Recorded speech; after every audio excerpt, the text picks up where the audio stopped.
Hello everyone, welcome back to more AEW on TEW 2020. We are here, starting off December of 2021, and we are getting back through, we are rolling through, and we're finishing off our Face of the Revolution qualifier tournament. Andrew Everett defeats Will Hobbs. Nyla Rose then defeats Patricia Vibert. Ray Phoenix defeats Fred Yehi. Thunder Rosa defeats Riho and actually outscores Riho.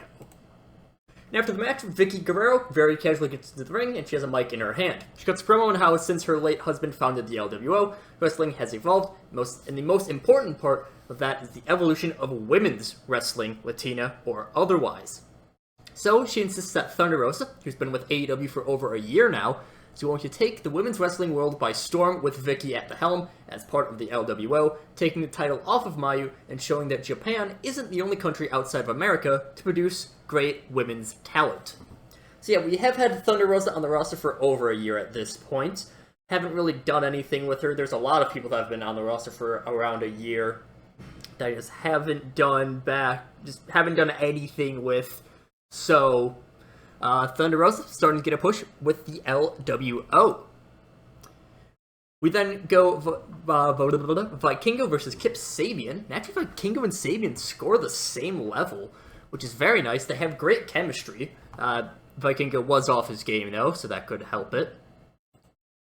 After this, we see Tully Blanchard backstage with his three students, talking into a camera. And he says, "Arn, we've known each other for years. Together, we made one of the best tag teams of all time, one of the best stables of all time, but that time has passed. Both of us are too old now to get in that ring. But one thing that we can do is teach people to carry on the legacy of our wrestling. You just finished teaching your son, you just finished teaching Brock how to wrestle. Well, if you still have the Von Erichs under your watch, then how's about we see just who is the better coach between us?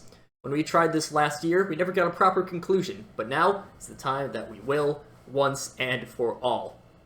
This is a feud I tried doing last year, ended up kind of dropping it off. Eventually just kind of disappeared. I don't think it was because of this, but Marshall Von Erich had gotten injured. He only just came back. So now I can use the excuse of Arn was too busy training up Brock Anderson in order to get good at wrestling. I really wish that Tessa Blanchard wasn't an asshole so I could have her as part of Team Tully, but trying to keep good backstage influences for the most part. I only have a few people with negative personalities, but trying to keep that to a minimum, and Tessa Blanchard not going to help that. Isaiah Cassidy then defeats Ricky Starks. The Young Bucks defeat GKFAM in their first match back from their kayfabe injury. Then Britt Baker hosts an episode of The Waiting Room with Darby Allin as the special guest, guessing about why, after just one match for the world title, he's given up on it. And Darby just says, "People don't respect me. Plain as that. They're entitled to think that, and maybe I'm not someone deserving of respect right now. That's because I may not have earned my way to the top. I'm not like some of these other main eventers who have this championship pedigree. These people have won titles in televised companies, places with thousands of people watching. But my only accomplishment is the title of a company that can barely sell out a bar. I need people to see that I'm someone who's worthwhile. People don't believe in me, but I'll show them that I'm someone who deserves to be at the pinnacle of the wrestling world through my hard work." So yeah, if you look at a lot of our main eventers, Kenny Omega, he's been the IWGP Heavyweight Champion. Kota Ibushi's been at the top of that for a long time. AJ Styles has been one of the best wrestlers for years now. Fergal Devitt, same thing. Jon Moxley, he's been the AEW champion, he's been a WWE champion. You have all of these big main eventers who have won a bunch of titles in the past. In this canon, the only title that Darby's ever won has been the Northeastern Wrestling Championship. Real small promotion, used to be an NWA thing. I had to look this up, so don't worry. He held that, and that was it. He hasn't won any titles. There's nothing in the game marked that he's won any titles. So, thinking, alright, you know what, I'll just go for the TNT title first. So, just prove to the world that I can wrestle, that I can be this person who can be a champion, not just, the spotlight, not just the guy who's throwing himself off the top rope with the coffin dropper, throwing himself through tables or all that. So, Darby Allin, that's why he's going for the TNT title. And then after this, we cut away. We see Antonio Banks in the ring with Gresham, and he announced that because Gresham is against Dijak today, he will not be holding back. He will not doing his not going to be doing his intentional countout. So even if Gresham has guaranteed a spot in the final, which he has, he doesn't want Dijak to even be close to that spot in the ladder match because he's a liability to the business. He's a liability to making money because he just injures people. And yes, Gresham does beat Dijak. Dijak with a 69 rating. That is actually very good. Yes, this is the end of the tournament. I will announce the top 6 at Dynamite, so don't worry. And then that will be the main event of, not next week, the week after. It'll be the 3rd week of December. That's when the Face of the Revolution ladder match will happen. There we go. 71?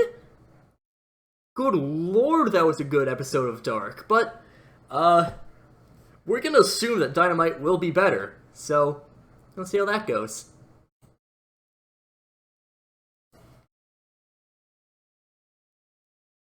Moving on to our Dynamite, we start off with a tag team tournament match as surprisingly... I did that wrong. That was supposed to be the best friends winning. That was supposed to be the best friends winning. I was wondering why FTR didn't seem upset by that. FTR defeated the best friends. Again, supposed to be the best friends winning. But we'll go with it. After this, Maki Ito is being interviewed by Renee Paquette, asking if when she's going to challenge for the women's title. Right now, she's the #1 contender. Maki says, "I'm ready to take on Mayu at any point in time. I'll have Abaddon in my corner, and I'll become the cutest women's champion ever. Mayu Iwatani is a good wrestler, but Maki-chan will show that she is truly the best and the cutest, and that she deserves the title." Maki walks away, and Abaddon, she's in the background this whole time, doing zombie things.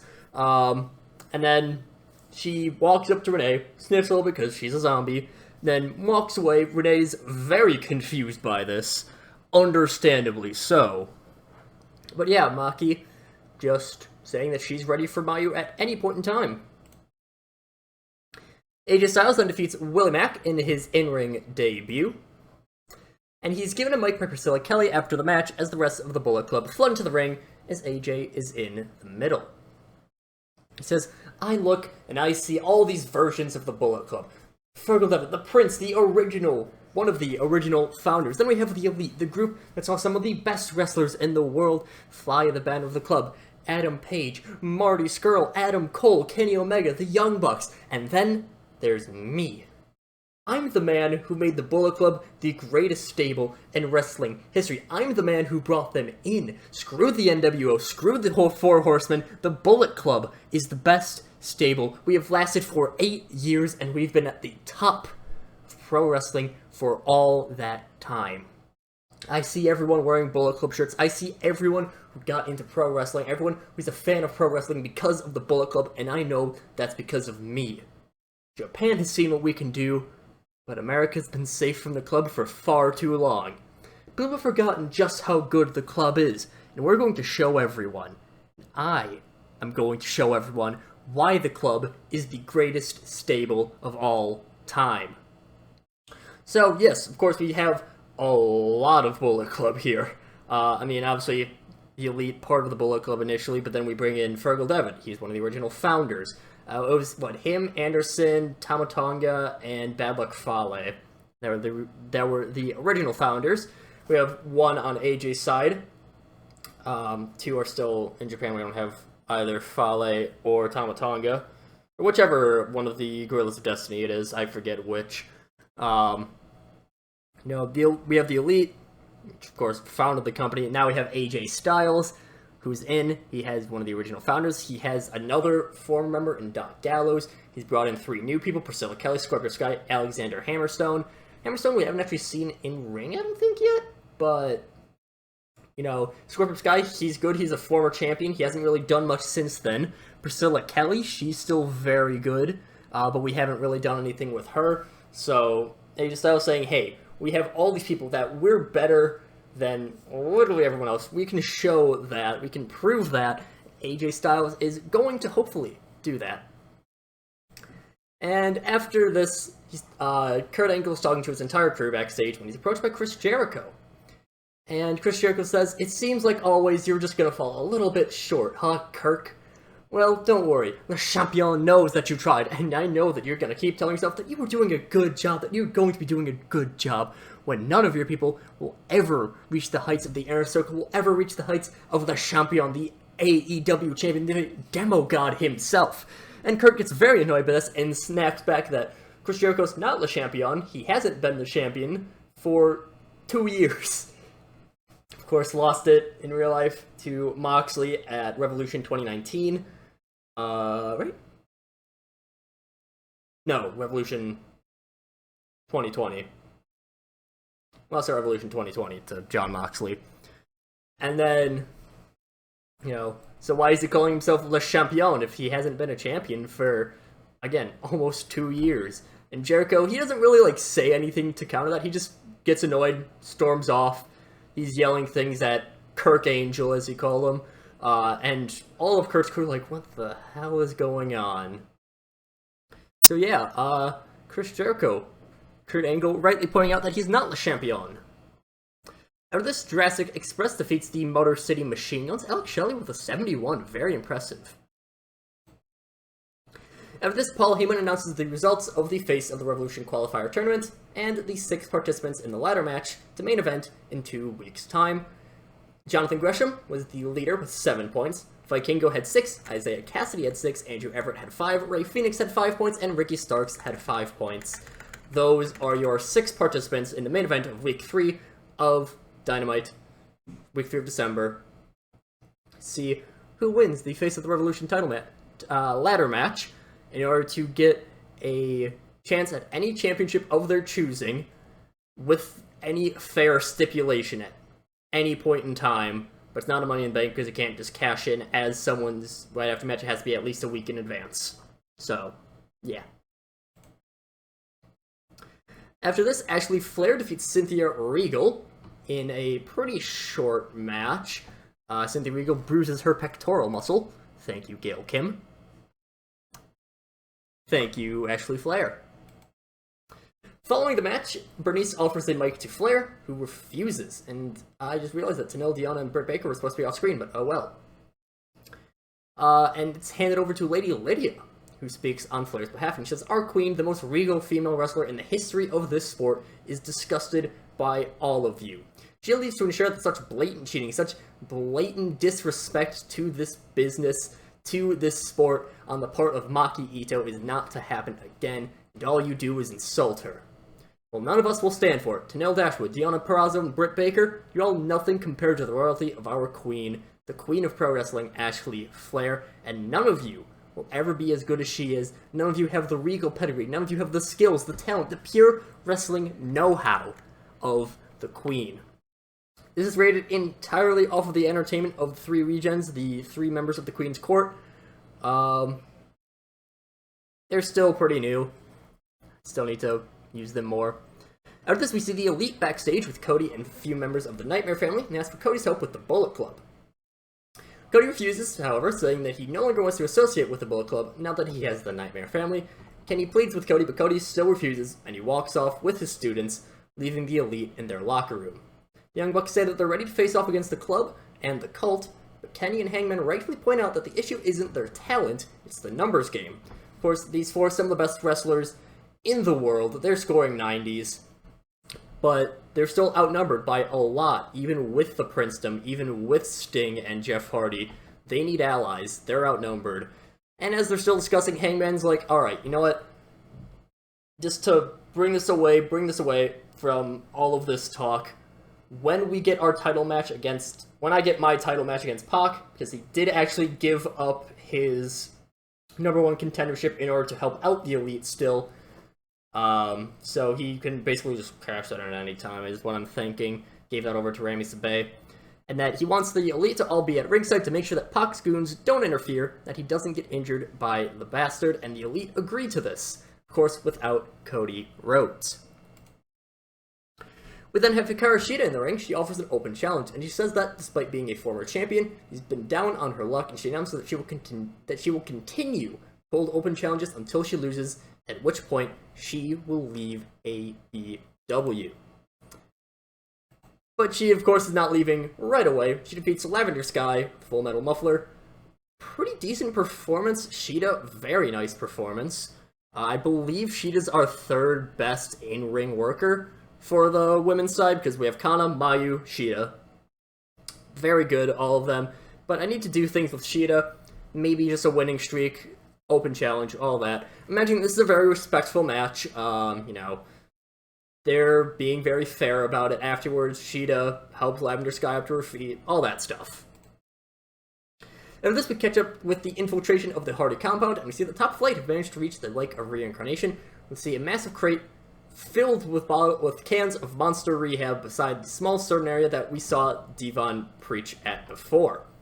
Top flight silently nod to each other before they leave. They continue sneaking off, and then it pans over. The camera zooms out, pans over all this stuff to see that Joey Janela has seen them, and he is tracking them down. After this, we have our main event as Rami Sabay defeats Brian Pillman Jr. with a haluva kick. And then Rami successfully manages, so throughout this match, he's avoiding interference from Dijak, he's avoiding interference from the Hit Squad, Killer Kelly. All of them are trying to get involved in this, but Sabay's managing to dodge them. And eventually, he does manage to pick up the win over Pillman Jr. Pac is impressed by this. He gets it from a spot on commentary, which I actually forgot to do. Whoops. And he says, very sarcastically, "Well done, Sabay. You've proved that you're good at dodging things. But that's going to change on the final Dynamite of the year, where you're not going to be able to dodge as my Kendo 6 comes crashing into your head, crashing into your neck, and I break you. I break your neck like I broke Kota Ibushi's. I break you completely." But as he was speaking, Hit Squad, they all get up. They surround Pac. They're protecting him. They're human wall. And Rami Sabay takes this opportunity to leap to the outside. I don't know if you can do a tope, fully jump over the ropes. If not, leaving this so that he can just go up to the top turnbuckle, leap off there, just crossbody, something like that. And then he takes out all the four lesser members, gets up, brawls with Pac, and then he's separated by security as the show goes off the air. You can see Sabay and Pac, they're yelling at each other, getting real into it, and 76. With some of the matches, I'm a bit surprised it was that good, but a bit of a screw-up with FTR defeating the Best Friends. I meant to have that backwards, oh well. So yeah, just more building, a few more storylines going up. This was a show. That's really all I can say. Nothing spectacular, but it was something. And we'll continue with hopefully something better on the next week.